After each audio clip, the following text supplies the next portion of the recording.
Here is a crazy old newspaper article. I have no idea what it means or how it's even relevant to what we're talking about on my channel here. I just think it's super fascinating and weird. The headline reads, "The Strange Story of Daniel Bloom in the Magnetic Rocks of Dakota, an electrical ozonic pathway in the heart of the territory. A blooming, blushing maiden appears on the rustic scene." Oh my gosh. The way they used to write, resulting in a wedding in the famous Big Medicine Valley. Alright, you guys can pause to read any of this. I'll also put the link in the description of the video if you want to go see it. But this is kind of the pre-story. He's talking about a weird rock he found, and he took it to the university to have it checked out. So he's talking about some weird rocks he found on his property, and that he lived near Big Medicine Wheel in the Dakotas. And then he goes on to describe how his cattle refused to get close to this circle of rocks that he found on his property.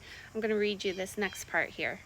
He says, "And now occurred the strangest incident connected with my discovery. While watching the retiring cattle, my attention was attracted to an opaque moving body in the air, which was neither a kite bird nor balloon, nor was it falling directly toward the earth, according to the known laws of gravitation, but rather sailing in a particularly horizontal line, curving suddenly when about 300 feet away from the nest of rocks and descending upon them in the area of a circle. I saw that it was another rock. It impinged upon one of the larger stones and did not strike it exactly on top, but on the side, and there it hung as though cemented to the surface. 'This is an aerolite,' I exclaimed, darting forward to secure my prize." So he literally sees a flying rock, right? And it comes down and attaches itself to these other rocks. And then he walks towards the rocks and finds that as he gets closer, he's in like this whole new atmosphere. As he says, the air was as cool as a refrigerator car in July. Besides this, I then experienced a strange prickling sensation throughout my entire body, exactly like a shock from a battery. So he has found like this bizarre pile of rocks that's putting off this strange current of energy and causes other rocks to fly. So he walks closer up to the rocks. He says there were 11 stones in all, and they were all about 12 inches in diameter. And they were clinging together and arranged something like cannonballs in a navy yard. And then there was the newcomer. So is the newcomer the 12th stone or the 11th? I'm not sure. But it was hanging on the topmost rock. I think he's saying these are round rocks. I need to go reread it. That's the impression I'm getting, and I'm really interested because there are round rocks where I live, like all over. They're called Missouri cannonballs, and no one knows where they come from.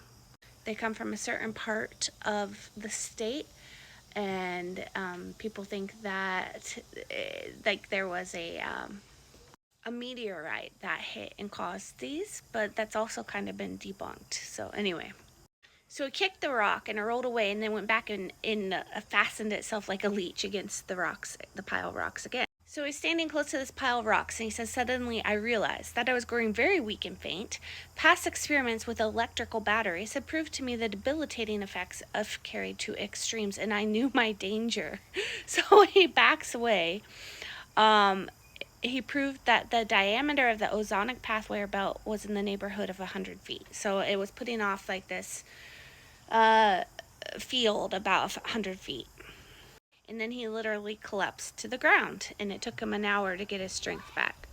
And then he talks about how it seemed to heal some affliction that he had had, and that it ruined his watch. His watch didn't work. Okay, so then he goes on to talk about this girl that comes by, and she goes and sees the rocks, and he tells her, be careful, and she goes and looks at them anyway. So she sneaks back to go check out the rocks after he told her to stay away from them, and she basically is too close to these rocks and ends up like collapsing, and he has to rescue her. Like, he thinks basically she almost died and he saved her. And then this part is about how then, like, he had to save her and then took her home to her father, and her father freaked out at them and they ended up having to get married. Anyway, I'll put the link in the description. Go read it. It's fascinating. I don't know what to think about it. If anyone has any insight, let me know. I think it's basically he found these magic floating rocks that put off a strange energy field around them and either heal you or make you really sick depending on how close you get to them. And it's right up there by the medicine wheel in Dakotas.